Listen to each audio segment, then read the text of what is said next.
with you, bitch, we gon' ride together. Remember when them niggas shot at us and I grabbed my Beretta? We went and got us a driver, cause nigga, we gon' fight together. If them crackers come and grab us, fuck it, we gon'. Man, this your boy, 5th Street Bree, and this the exclusive interview on my nigga Vereen TV. Alright, man, so what's up, man? What it do, man? Let's start off, where you from? City, hood, what's that? Like as far, yeah, hood. What hood you from? As far as like what hood? I'm from downtown West Palm Beach. That's how I got my name. I'm from 5th Street in Tamron. Okay. And how you get the name 5th Street Bree? Like break it down.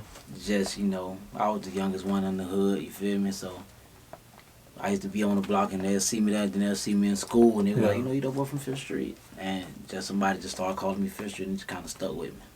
Okay. And what was it like growing up in downtown West Palm Beach for somebody that's not? Like what to expect? When you from the outside looking in, it might look rough, but when you originate from there, it's like it's normal. Yeah. It's when you get older, you realize it wasn't normal, but growing up there, just everything about it just seemed normal. And what are some of your crazy experience growing up?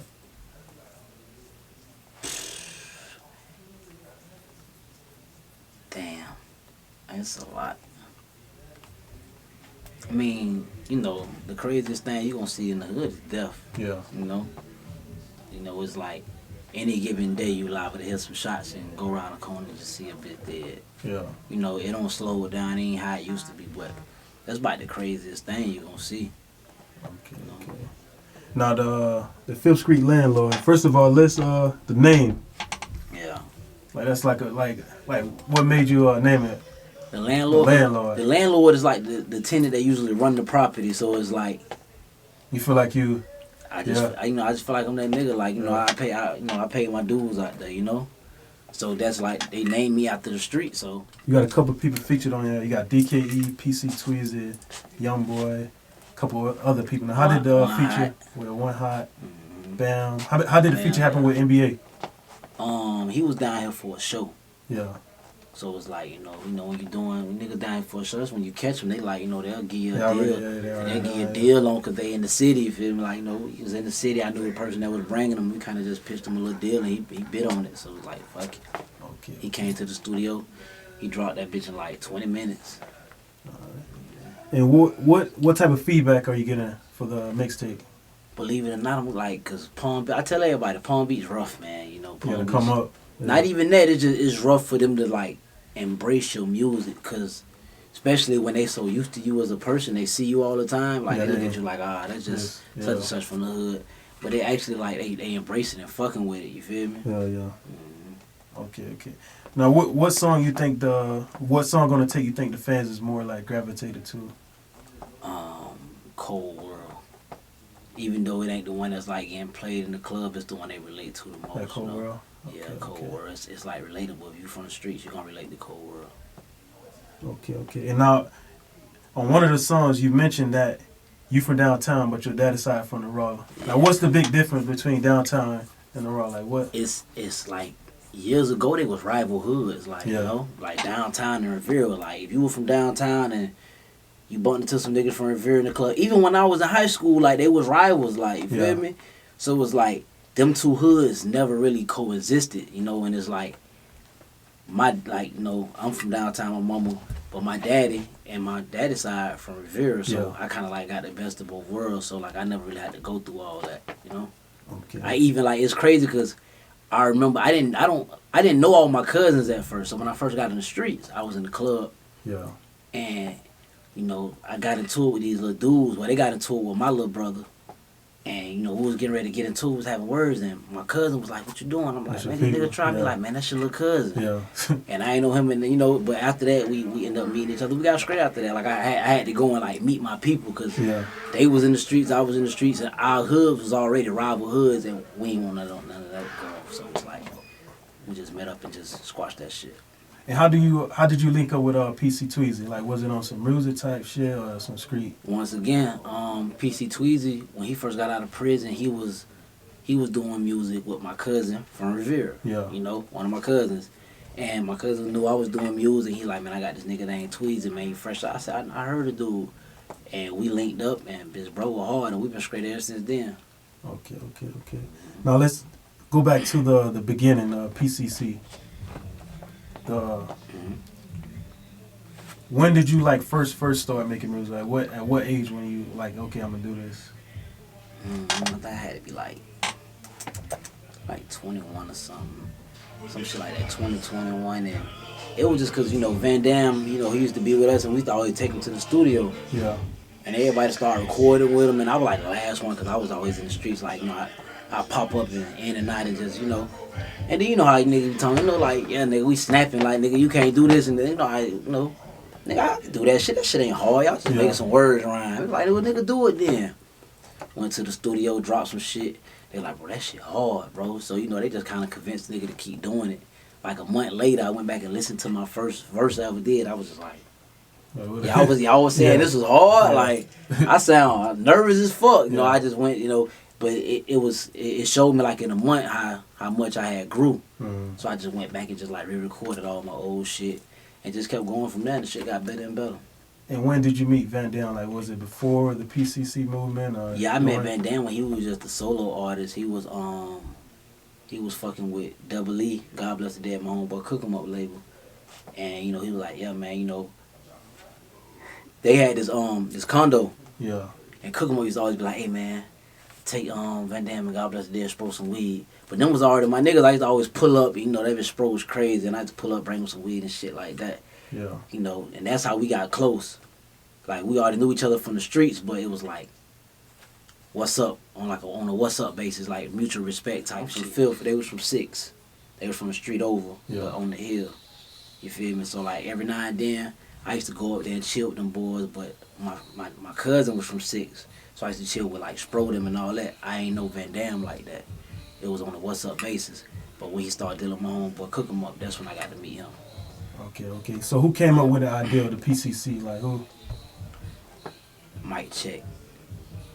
Like Mike Check, he was already like paper chase. He used to always say that shit. Yeah. He was right on the board in school and shit. Yeah. So when we like clicked up, he was like paper chase a click, paper chase. He was trying to figure it out. He like paper chase a committee.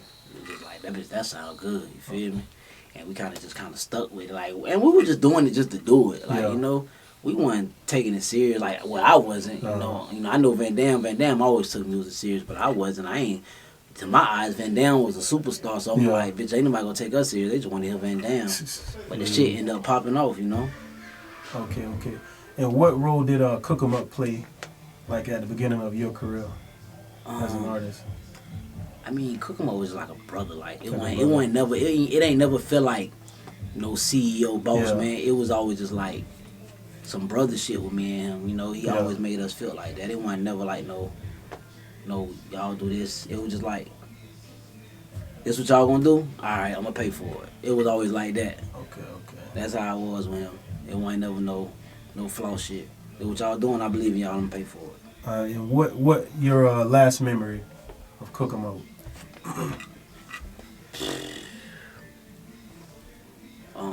My last memory of Cook 'em Up, it was actually like where he died at. I was just in the popping up to holler at him, like, cause me, I be by myself all the time. And, I just pop up to holler at him. Yeah. And he was the type of person, he always kept a bunch of people around him, and I'm just like, I'm the opposite. I'm the opposite. So it was like I popped up to holler at him, like, what's up, bro? And I'm hollering, I'm chopping it up, and I see everybody in there, and I'm kind of just like, I don't really know these niggas, so I kind of just got out. The vibe just weird when I be around people I don't know, so I kind of just got up out of there like, all right, bro, I'm gonna fuck with you. I got up out of there. That's my last memory of it. Okay. And if you had one thing you can tell them, what would it be? Stop fucking with all these different niggas. Yeah. You feel me? That ain't right. That's what I'm for. That solidified me not fucking with a bunch of niggas. Yeah. That situation solidified. It's to a point like with music, you don't want to clutter. You don't want to have too many people to focus on. Yeah. Cause it's like DKE. We seen DKE, like, that's my little cousin. You feel me? We seen him and like damn, he raw. Like, we want to get him, but it's like, I was like, nah, bitch, his song too hot right now. The last thing I want to do is bring him over and sit him behind when he moving. You feel me? Why stop his momentum? You feel me? Yeah. Like why stop his momentum? And I know what song. I used to always tell him, bro, that song you got. Like don't stop pushing that song. He tried to like, hey, I'm finna push this new single. I'm like, you tripping? That song too hard. You feel me? Keep pushing that song. So it's like there's a lot of artists out there. A lot of artists be like, man, I want to fuck with y'all, and they be looking like a nigga just don't want to fuck with them. Yeah. But in actuality, it's like, you know, we got artists over here who trying to do their thing too. You feel me? You got me, PC Tweezie, and Psycho who all dropped something within the last year. Yeah. You feel me? That ain't even including One Hot, Van Dam, Mike Check, Stay. You feel me? Yeah. Like so, it's like we bring somebody else in the mix. It's gonna make the process longer. Yeah. So like, why not just do what you doing? You know, do what you doing. A nigga gonna support you. A nigga gonna fuck with you. You know, I fuck with everybody in the city. If you doing something you from the city, I'm gonna fuck with you. Yeah, I feel you. So now, as far as like, who are some of the local engineers and producers you had a chance to work with? Of course, we hear Oscar. That's who I started with. You feel me? Oscar always got my respect, bitch. Oscar is who I started with. I learned how to rap with Oscar. I learned everything I really know right now through Oscar. But Slim with Hood Star, Will with damn what that is in Revere.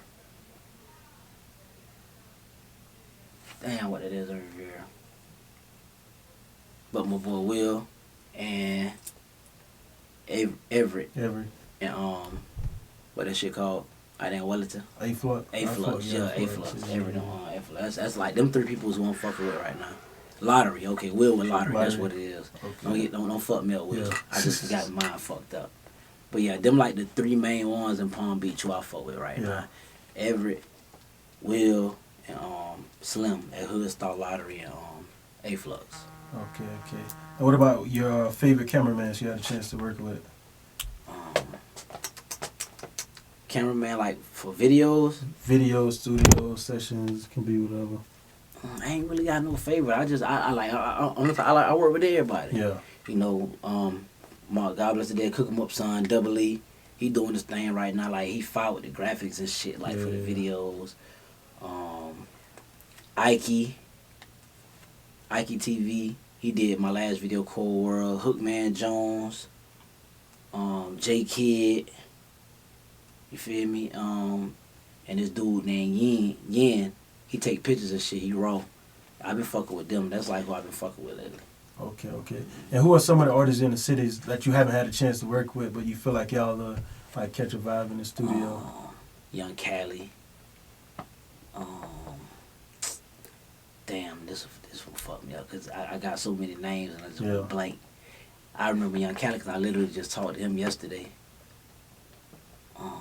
It's a bunch of them, dog. God damn. It's a bunch of them. I don't work with a lot, but there's a few I've been meaning to get in contact with, but I just had to finish my shit first. Yeah. But Young Cali definitely one of them, and there's a few more I just can't think of the names right now off the top of my head.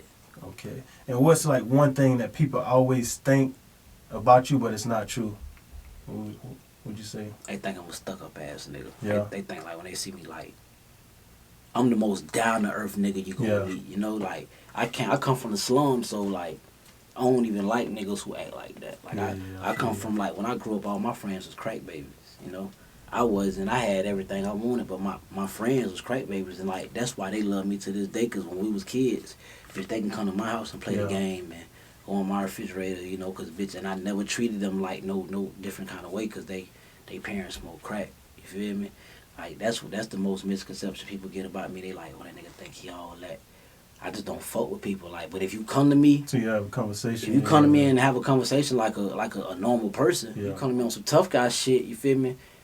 I'm just gonna adjust to your nature. You feel me? That's all it is. Like, but that ain't how I am. You know. True. But you know, it's like they hesitant to fuck with artists from Palm Beach for some reason, and I can't even. You know, we can't say cause we ratchet. Cause look at Chicago. Bitch, they kill 10 times more than we do in Palm Beach or in South Florida, and bitch, they got all kind of artists buzzing out there. Yeah. So it's like, you know, it's plenty of other cities who got talented people who ain't broke out of there yet neither. So it all just take, you know, it's time, you know. All God, yeah. When God finally get somebody that chance, Palm Beach will be on, cause it's definitely a bunch of talent here. Yeah. And when did you meet Psycho? I met Psycho a long time ago. Before I was even, was it before I was doing music? Probably right around the time we started doing music. But me and Psycho's sister was real cool. Yeah. From middle school. Like, we used to ride the bus together. We got the same birthday. So me and his sister been cool. So before I even met Psycho, I was cool with his sister. Okay. So and eventually, like, when I got in the streets and he became a little older and he started getting in the streets, that's how I met Psycho. Okay. And who's your top 5 artists of all time? Of all time? Yeah. I'm a late 88 baby, so off rip, I'm gonna go with Tupac. And it's crazy because, you know, like I be in the car with Psycho and like, you know, Psycho in 92 baby. Yeah. And he be like, how you listen to this? Listen to like, and it just baffles me that he don't know nothing about Tupac, and I be forgetting I was a kid when Tupac died. Like, so he was a baby, so it makes sense now, you know. So, but I say Tupac, Soulja Slim. I'm a Florida nigga, so of course Trick. T.I., Lil Wayne. Okay, now besides like the top 5, who do you like listen to on a daily basis? Like on slide a daily around basis? And listen to, yeah. Honestly, it's so much music that come out. Yeah. I can't just listen to an artist on a daily basis. Like, I listen to everything. Yeah. I listen to like all kind of artists. You feel me? From Cali to New York to Georgia to Louisiana to Florida. Like, I listen to everything. Like I was late on Quando Rondo. I literally just started listening to Quando Rondo like 2 days ago, and that's what I've been listening to like the past couple of days. You feel me? Just like damn, dude, nice. You feel me? But like, I listen to everything, bro. From the top tier artists to the lower tier artists, like who nobody don't really know about. Yeah. Okay. So for up and coming artists, which of these 3 things you think is the most important? You got the money, the clout, or the talent? Believe it or not, with today's music, is ran by social media. If you got the clout, that's the most important thing. The money will come if you able to craft your talent and make your, you know, sharpen your craft within time. Then the clout is what everybody with talent chasing. Sure. Because if you got the clout, which means the following, that's the support. That's what everybody want. Yeah. What's music with no support? Yeah. You know, it's I ain't gonna say it's thousands of rappers who talented as fuck with no following, with no clout. You know, then you got niggas who can barely rap with all the clout. You know, and they book shows and they pack them bitches out. So like, you know, you can't buy your way in the music industry. And it don't matter how talented you is if you ain't got no following. True. So I say right now the clout. Right, the clout. Why not the talent? Because music ain't based on talent no more. Music based on popularity. Yeah. You know, bitch. If you don't care how hard you is, you know, back in the days, if you was hard, you take your demo up to a record label and they hear you like, damn, he raw, and they'll sign you. It don't work like that. No. Now the label's like, can you draw a crowd? Yeah. Fuck how talented you is, can you draw a crowd? Because this motherfucker over here who mumbling, but bitch, he motherfucking, you know, he doing bitch 1 million streams a week or however many million streams a month. That's all they care about. You know, they don't care about the talent no more. Sure. Because talented people, you know, fuck it, you talented is you popular. Now, if you talented and popular, like Drake, J. Cole, Kendrick Lamar, that's cool. They cool with that. They gonna fuck with that. But if you just talented with no followers, they don't want to build. They don't want to build you. Gotta be already built up. They want you to be already built, or at least feel like, okay, he can hold up. He can draw a crowd. We can work with that. Yeah. You know, that's why I always tell people in Palm Beach, like Palm Beach so rough. Palm Beach is up to Palm Beach to blow an artist. Right now, if any artist in Palm Beach pack a show, like have a show at a club and pack it out and have everybody in there with their phones on, singing their song word for word, what you think them A&Rs and labels gonna do when they see that footage and it's over say cheese and shit like that? Shit really probably open up some doors. They gonna be like, damn, he packed the whole crowd. Mm-hmm. He can probably pack a stadium, or we can get him to do this in other cities. You feel me? Like, that's what they looking for. But, you know, Palm Beach is weird because they'll play your song in the club and they'll rap it word for word while you ain't performing. Yeah. When you get on that stage and you perform, they just like, That's how Palm Beach is. It's crazy. You know, I seen it with Tweezie. You know, I know for a fact they rap his songs word for word. He get on the stage, it'd be a different thing. You know, Palm Beach is so tough. You know, so you kind of got to work from the outside in with Palm Beach. Okay. Now, as far as the studio, do you write or freestyle as far as like recording? I freestyle. Freestyle. But it ain't like when people say freestyle, they think that you be like. You just go in there and just go all the way through like it. You just, yeah, like it's like, you know, me personally, I got a good memory. So I just had them loop the verse and let it play. And I just go like, you know, come up with ball for ball in my head.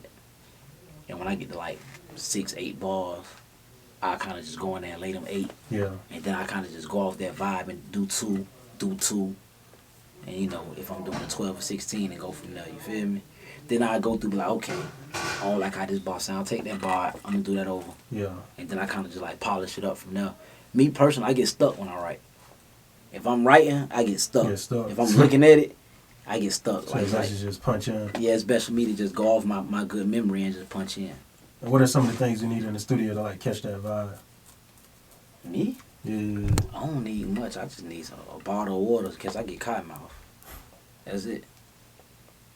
Pretty much it. That's it. No drugs, no liquor, none of that. Nah. I don't smoke. I barely drink. I'm I socially drink. Like if it was a special event, my birthday or some shit like that, a homie birthday. But other than that, like I don't go out and drink, you know. But you know, if Tweezie a drinker. Yeah. If he come to the studio, he gonna have him a bottle. I might have a cup with him or some shit like that. Yeah. I might have a cup with him. But that's other than that, I just need me a bottle of water, man. And maybe a couple homies enough for some inspiration, because you know it's always good to have an outside look on what you rapping about. Like you know, you might be one way, but somebody might be thinking totally different from what you thinking. Hey, bro, you know, say this like this, or say this, or put this there. Like it's always good to have some inspiration in the studio with you. And what are some of the things you feel like you accomplished in the past year as an artist? Really just getting the team in order, man. Just keeping the team together, really, like, cause you know this shit get rough. Yeah. You know, cause at the end of the day, bitch got real life shit to deal with. Yeah. And it's hard to just keep a team together and keep going. You feel me? I just feel like with the talent we got on my team, like as long as we stay together and support each other, we'll be good. Okay. And where do you see yourself a year from now? Hopefully, bitch, packing our shows with the team. You feel me? Hopefully, packing our shows with the team, and no matter who get on first, you know, whoever get on first, put the next person on, and so forth. You know. And what's next for you as an artist? Like any upcoming projects or release music? Me and Psycho working on some shit together. Yeah. But like, really, I'm still focusing on my tape, like getting the visuals together, hitting the road, shit like that. But me and Psycho, actually, we're going to the studio tonight. Me and Psycho working on the tape together. Okay. Anything else you want to get off your chest before we close it out? Man, go download, stream, YouTube. I don't care how you listen to music. That Fifth Street Landlord, man. That's all I want to tell y'all to do. And every other artist off Lost Key, go download and stream all that.